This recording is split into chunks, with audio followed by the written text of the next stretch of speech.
Assalamualaikum warahmatullahi wabarakatuh. Salam Pancasila, salam Indonesia. Selamat pagi, salam sejahtera untuk kita semua, khususnya untuk mahasiswa Prodi Farmasi Fakultas Kedokteran Universitas Lampung. Kali ini kembali ke channel saya Iqbal TV. Kita akan membahas tentang kuliah farmasi fisika yang bertemakan sistem dispersi. Sistem dispersi ini mewakili pertemuan 1 dan 2, yaitu sistem dispersi 1 dan sistem dispersi 2. Baik, apa kabar semua adik-adik sekalian? Tentunya di zaman COVID-19 ini perasaan kita serba berkecamuk. Ya, mungkin ada yang gembira karena bisa jalan-jalan justru, atau ada juga yang sedih, bosan karena tidak bisa bertemu dosennya, tidak bisa bertemu pacarnya, dan lain-lain. Ada juga yang dia itu sebenarnya sedih tapi mukanya cenderung terlihat senang, jadi berdua muka nih ya. Atau adik-adik sedang merasakan kesedihan yang mendalam, misalnya lagi putus cinta, atau nilai ujiannya rendah. Jangan khawatir ya, jangan khawatir, nanti ada remedinya. Atau ada juga yang lagi bimbang menentukan pilihan. Aduh, saya masih mau meneruskan di farmasi atau di fakultas lain ya. Ada yang pengen jadi dokter, ada yang pengen jadi tentara, ada yang pengen jadi macam-macam. Nah, terlepas dari itu semua, kita harus tetap semangat untuk belajar, karena kita terus melanjutkan hidup kita. Kita kembali ke channel. Tentunya kita harus berdoa sebelum belajar. Ya, mudah-mudahan ilmu ini dapat berguna bagi kita semua ya, khususnya mahasiswa di Prodi Farmasi, atau juga yang menonton channel ini ya dari fakultas farmasi lain di Indonesia atau di luar negeri nih ya, belum saya Inggriskan. Ya Allah, tambahkanlah aku ilmu dan berikanlah aku karunia agar dapat memahaminya, dan jadikanlah aku masuk ke dalam golongan orang-orang yang saleh. Oke, sebelum kita membahas jauh tentang sistem dispersi, tentunya kita ngobrol-ngobrol sebentar lah. Ada apa di sekitar kita? Gini, 1.500 lulusan pilot menganggur tersebar di seluruh sekolah penerbangan di Indonesia. Wow, pilot yang gajinya sangat fantastis, ternyata lulusannya juga banyak yang menganggur ya. Ini fenomena. Lalu apalagi nih dari Tribun Timur, kabar buruk bagi mahasiswa Fakultas Kedokteran. 2.500 dokter ternyata menganggur.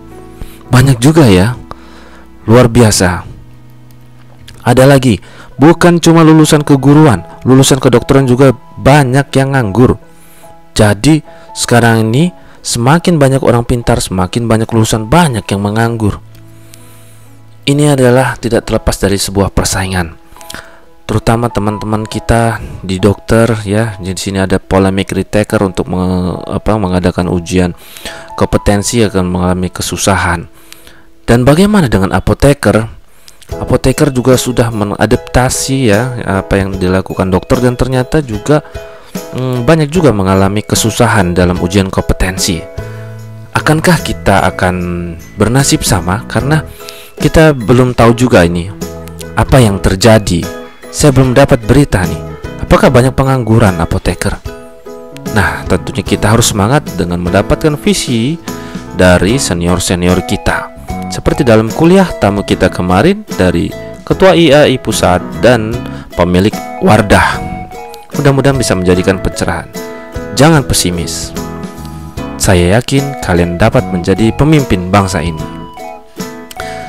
Baik, adik-adik sekalian, sebelum kita memulai kuliah kita, perhatikan gambar di bawah. Apa pendapat Anda? Di dalam hati saja, apa yang Anda dapat tangkap dari gambar ini?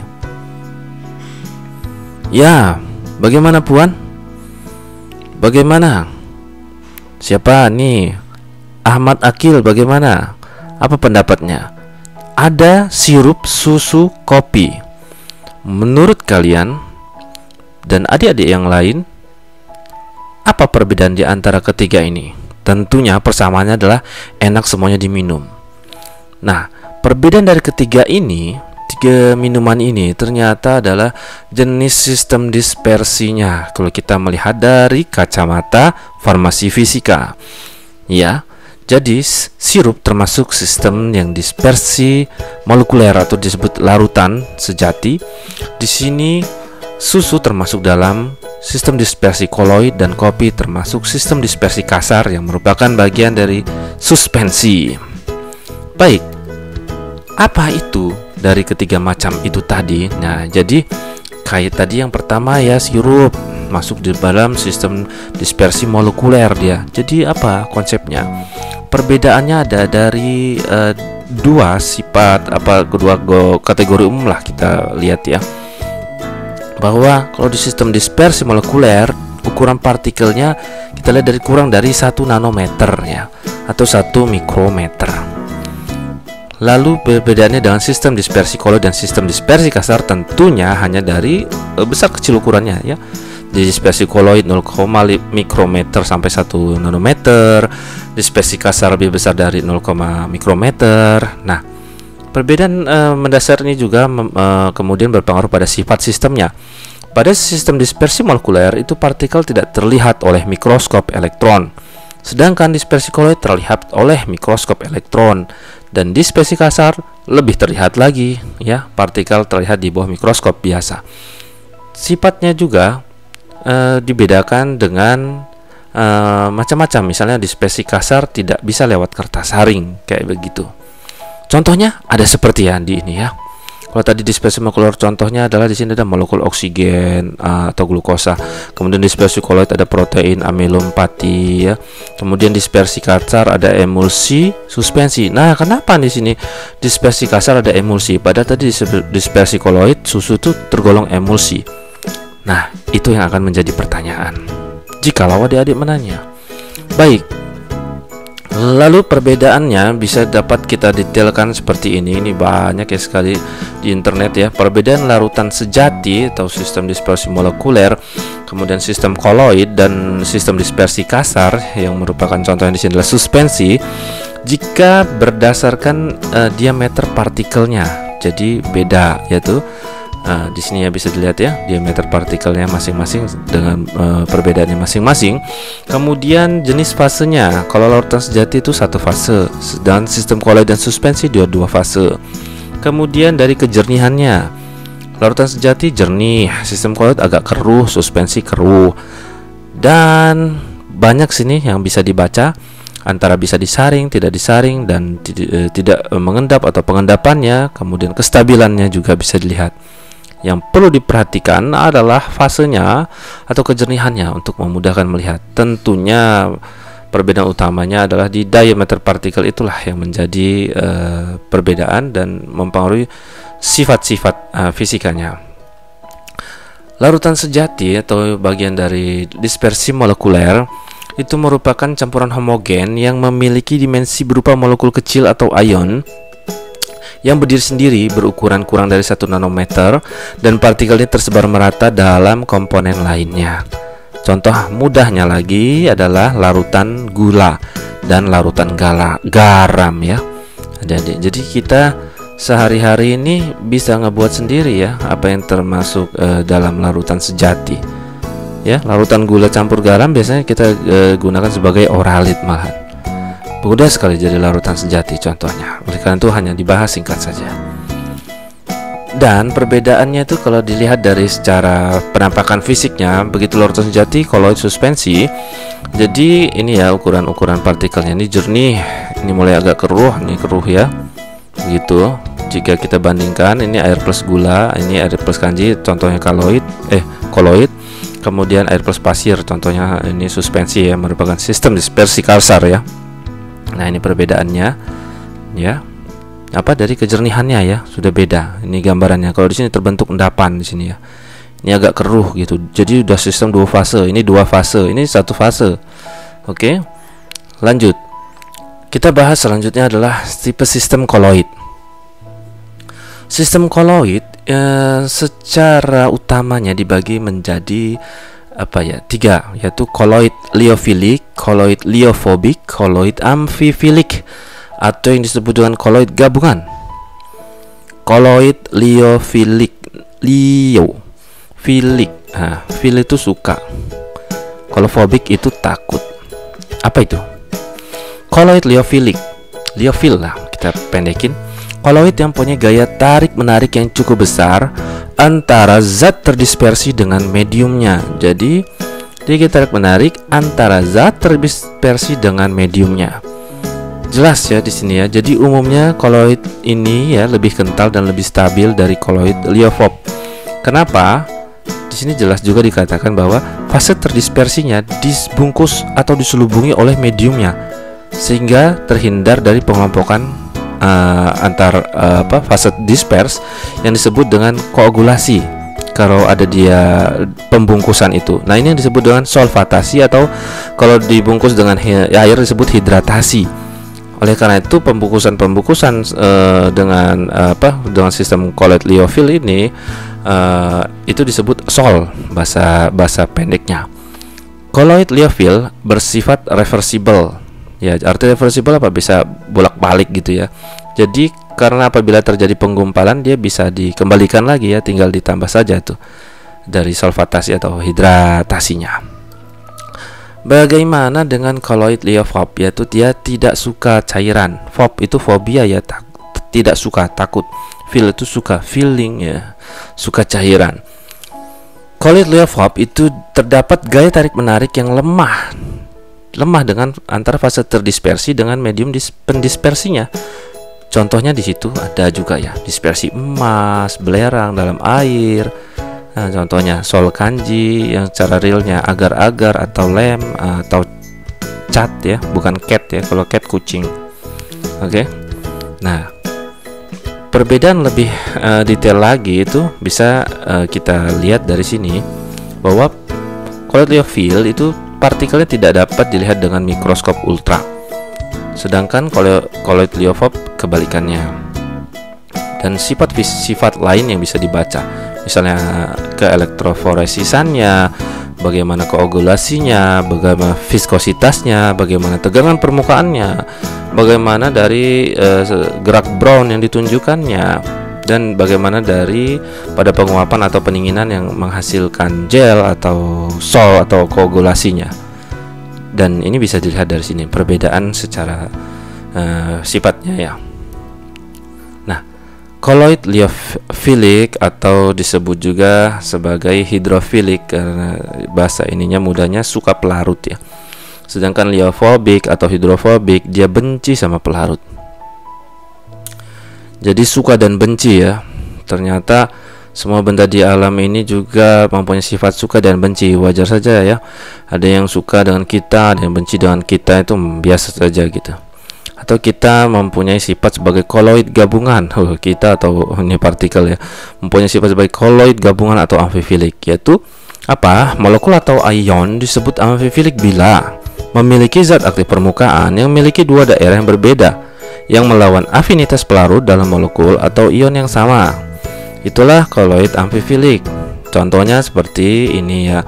Jadi dia ada bagian hidrofilik sama bagian hidrofobik ya. Hidrofilik dia suka dengan pelarut, hidrofobik tidak suka dengan pelarut. Misalnya di sini sebut sebagai larutannya, pelarutannya ya. Aqueous solutions. Dia akan berinteraksi. Yang bagian hidrofilik suka dengan aqueous solutions. Yang hidrofobik takut dia dengan pelarutnya sehingga dia berada di bagian dalamannya. Contoh lebih nyata di dalam dunia farmasi itu adalah contoh koloid amfifilik adalah pembentukan misel ya. Misel ini sebenarnya dibahas di dalam surfaktan ya. Jadi ada pembentukan surfaktan misel. Dia ada bagian kepalanya yaitu, dan ini ekornya, ini bagian hydrophilic head group, dan ini bagian ekornya itu alkyl chain karena bersifat nonpolar, dia bersifat hidrofobik, sehingga ketika dia masuk suatu medium disperse, dia akan membentuk sebuah spherical micelles yang terdiri dari 30 sampai 100 molekul dengan diameter 3 sampai 5 nanometer.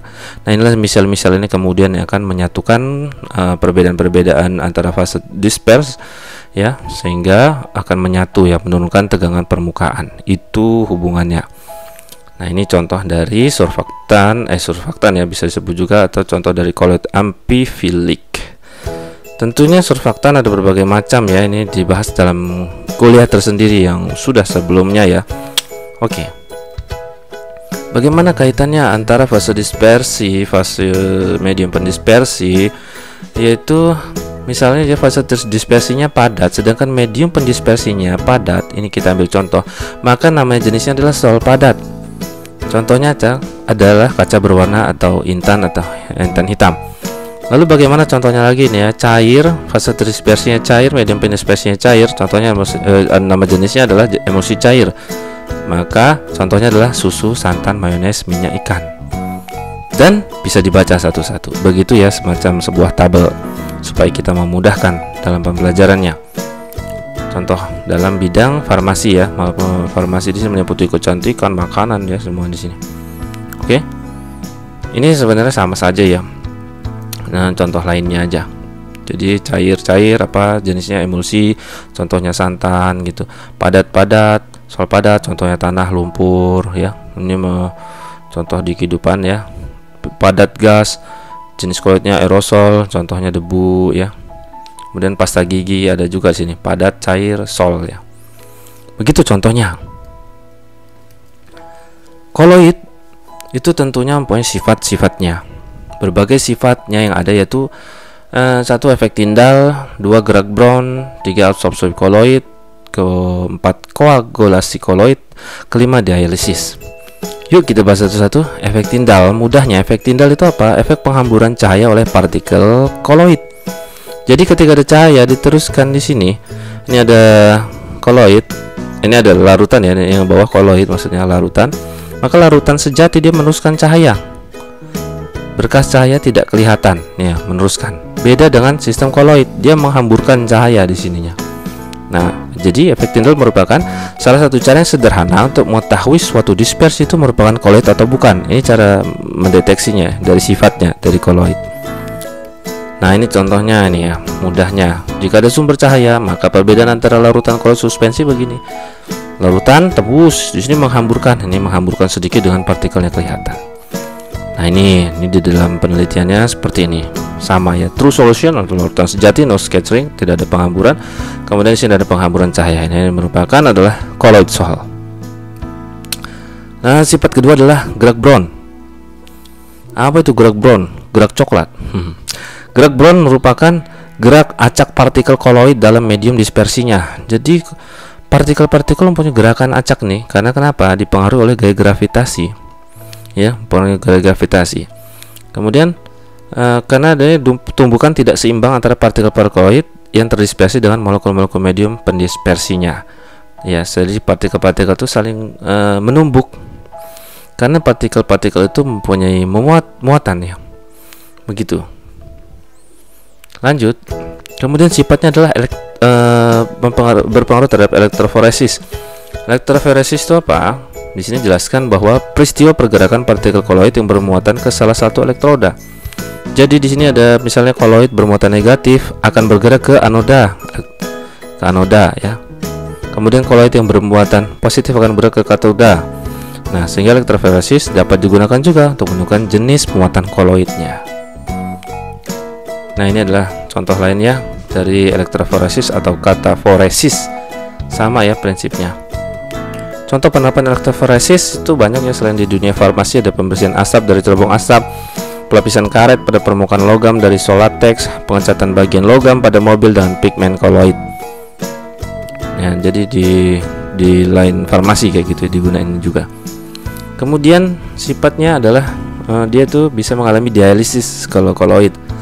Jadi dengan cara apa? Jadi koloid itu dimasukkan ke dalam suatu membran permeable, di dalam suatu larutan dimasukkan air lah, dia kemudian muatan ionnya akan keluar. Itu yang dinamakan dialisis ya.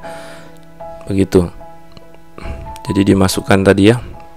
Ya, muatannya jadi keluar, menghilangkan muatan di sini. Di sini bisa dilihat nih. Oke. Ini muatannya keluar, ini dimasukin dalam membran semi permeable, ion-ionnya keluar. Lalu sifatnya adalah absorpsi.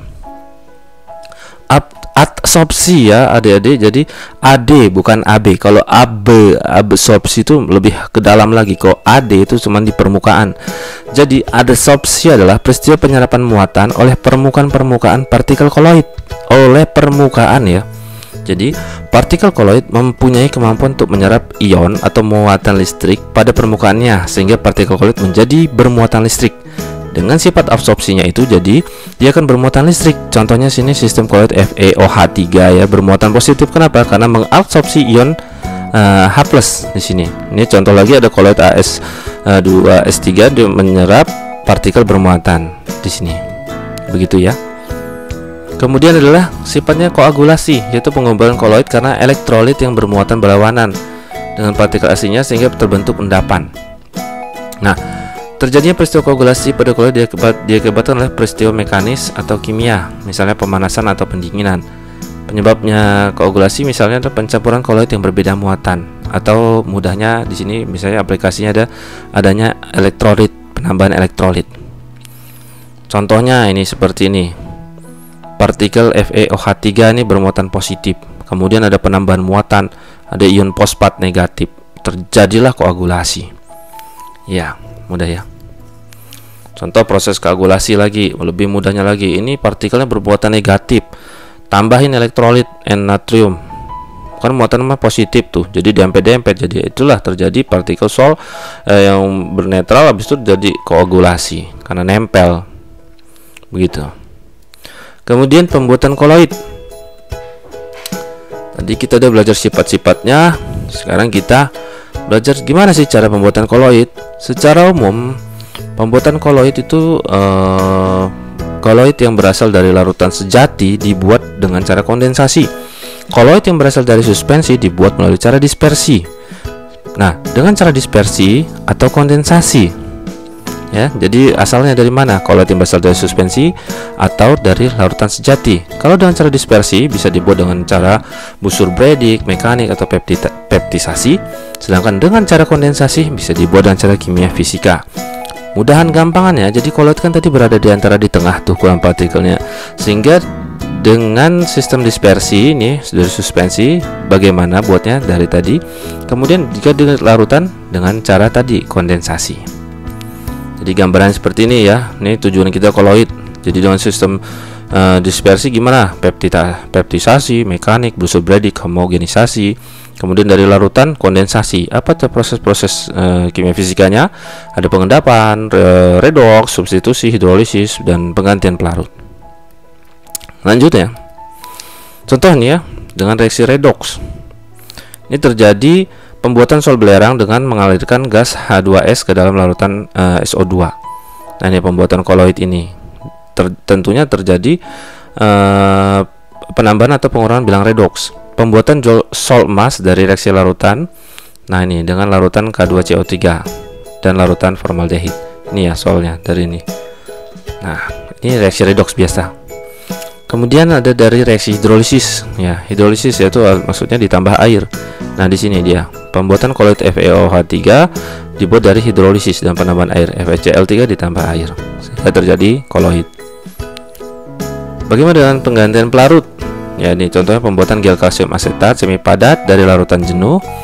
Nah, ini CH3COO2Ca yang dicampur dengan pelarut C2H5OH yang menggantikan pelarut air. Itu contohnya. Kemudian gimana dengan cara mekanik? Yaitu mekanik berarti bergerak, dilakukan dengan pengerusan ya, pengerusan butir-butir kasar dengan alat pengerus, diaduk biasanya dengan dalam medium dispersi. Ini sering digunakan ya. Contoh cara mekanik juga sol belerang nih ya, dibuat dengan mengerus bubuk belerang bersama zat inert. Ini ada dengan gula pasir sini yang hasilnya kemudian dicampur dengan air. Bagaimana dengan cara peptisasi ya? Ini misalnya dengan yang tadi ya dispersi berarti ya, dilakukan dengan bantuan zat pemecah ya, pemeptisasi. Ini ada contohnya. Jadi agar-agar di sini dipecah dengan air. Nitroselulosa dipeptidasi aseton, karet, nah bensin, endapan nikel. Nah, ini ada semua di sini. Oke, lanjut. Kemudian Busur-Bredig. Apa itu Busur-Bredig? Jadi cara Busur-Bredig ini ya, logam. Jadi membuat sol logam dan merupakan campuran cara kondensasi dan dispersi. Ya, jadi gabungan ya, fisika, mekanik, dan gabungan pokoknya ya. Ada pemecah. Jadi logam yang akan dijadikan koloid, gimana caranya? Koloid dijadikan elektroda dan dicelupkan dalam medium pendispersi. Ini ya, dicelupkan. Yang dialiri listrik. Kemudian atom-atom logam nanti terlempar ke medium pendispersi ini, mengalami kondensasi dan menjadi partikel koloid. Nah, ini didinginkan juga dalam suatu es. Nah, seperti itu. Jadi contoh busur beridik ini dalam pembuatan emas, perak dan platina. Dan caranya seperti tadi itu, prinsip penggunaannya. Jadi dia akan terlempar di medium dispersnya, atom logamnya, untuk membuat sol-sol logam. Bagaimana penggunaan koloid dalam kehidupan sehari-hari? Tentunya banyak digunakan di industri kosmetik, industri tekstil, industri farmasi, industri sabun dan deterjen, industri makanan. Contoh kosmetik ya, kita seringlah digunakan sehari-hari, entah itu foundation, pembersih, sampo dan lain-lain. Industri tekstil juga gitu ya, warna tekstil. Industri farmasi tentunya banyak ya, obat ya. Kemudian industri sabun dan deterjen juga, dan bahkan industri makanan juga. Tujuannya untuk apa ya? Untuk kestabilan, supaya dapat digunakan dalam waktu yang lama. Contoh kalau dalam kehidupan juga misalnya apa nih, ada busa sabun, krim kocok, batu apung, karet busa, kabut, awan, aerosol, spray ya, misalnya obat spray kayak gitu. Kemudian susu kayak gitu juga, seperti yang di awal. Dengan tentunya memperhatikan zat terdispersi dan zat pendispersinya. Nah, perkembangan penghantaran obat tentunya juga berbasis koloid. Jadi koloid ini juga sangat berfungsi, bermanfaat dalam sistem penghantaran obat. Sistem penghantaran obat itu penting sekali ya, karena tanpa sistem penghantaran obat berefek lama kayak gitu ya. Jadi bayangannya kalau kita ke kampus naik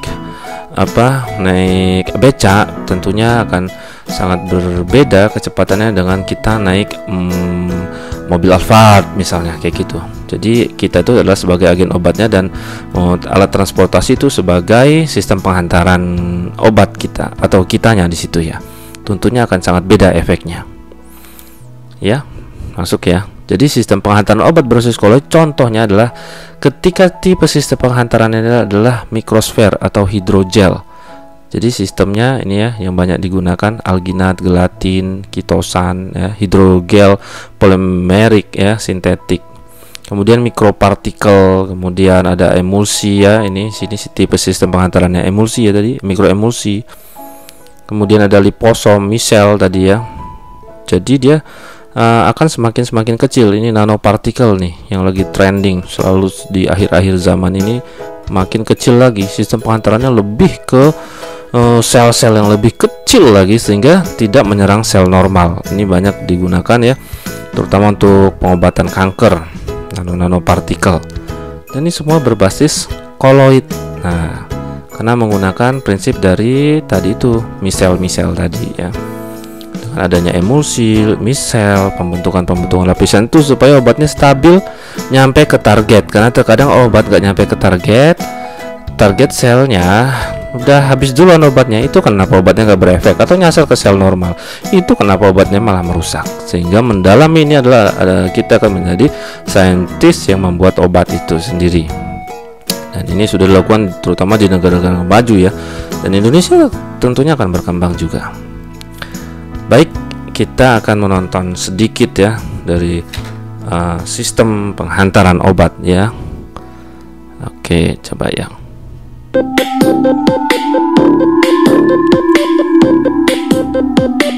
Ini contohnya adalah liposomal encapsulation.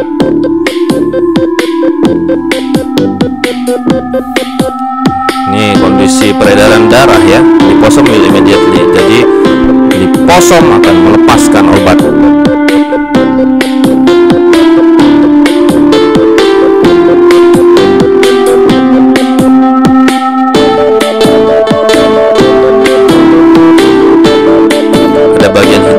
Ada antibodies, lipophilic drug, reseptor ya.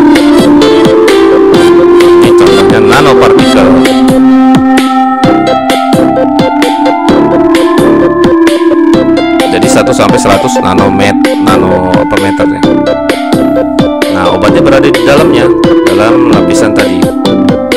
Nah, itu zat kimianya di luar untuk pengenalnya ya. Jadi masuk nih ke sel membran obatnya, sistem penghantarannya. Masuk membran, obatnya dilepas. Masuk dia ke peredaran darah.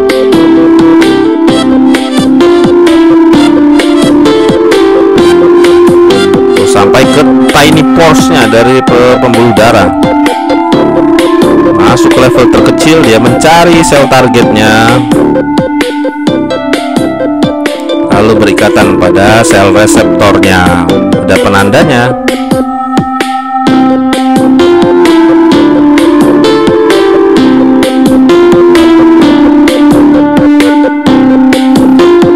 Nah, ketika ada cancer sel molekuler, dia berikatan, obatnya lepas obatnya. Jadi teknologi liposom maupun nanopartikel menyediakan sistem pengantaran obat yang canggih.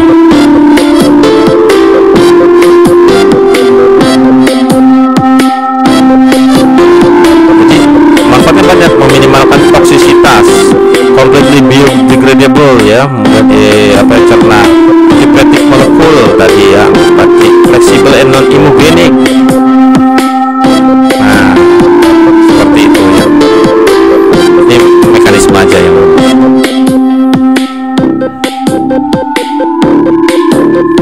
dan tentunya dia memperbaiki sistem farmakologi ya, farmakokinetik dan farmakodinamik dari obat. Dari obat yang susah larut, kemudian mudah larut dan mudah berefek ya, dan efek samping yang minimal.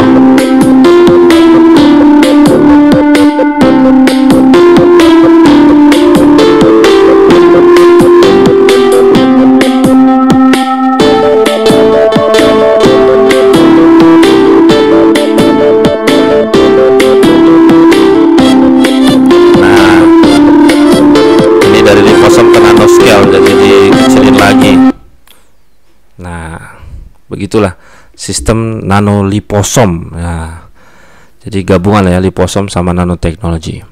Selanjutnya kita akan melihat video berikut. Doxorubicin, obat kanker contohnya. Drug delivery.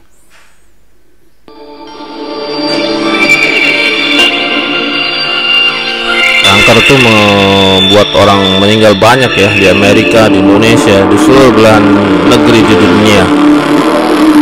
Jadi masih butuh obat yang punya drug delivery yang bagus. Ini contohnya breast cancer, itu kanker payudara. Ada tumor markernya ya. Ini dilakukan secara komputasi misalnya. Ini breast cancer dengan target reseptornya. Ini doxorubicin obatnya. Tapi efek sampingnya apa? Dia bisa menyerang sel normal doxorubicin ini, maka harus tepat pakai drug delivery system ini. Ya, bagian dari reseptor dan melopor binding site, ada immune vector dan DNA origami capsule.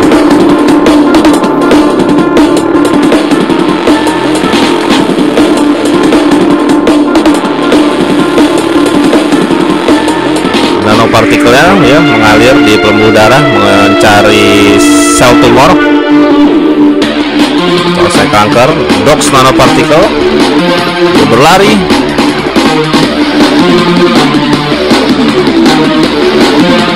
lalu dox nanopartikel akan menyerang sel kankernya secara spesifik menggunakan teknologi nanopartikel.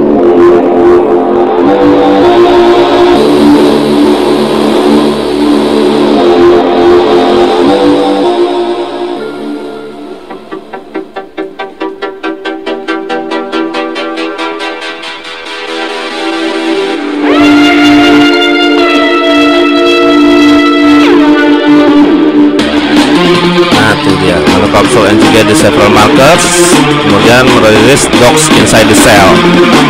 Jadi dia berikatan dengan reseptor, kemudian pengenalnya itu akan membuka doxol untuk masuk ke selnya. Selesailah sistem penghantaran menggunakan nanopartikel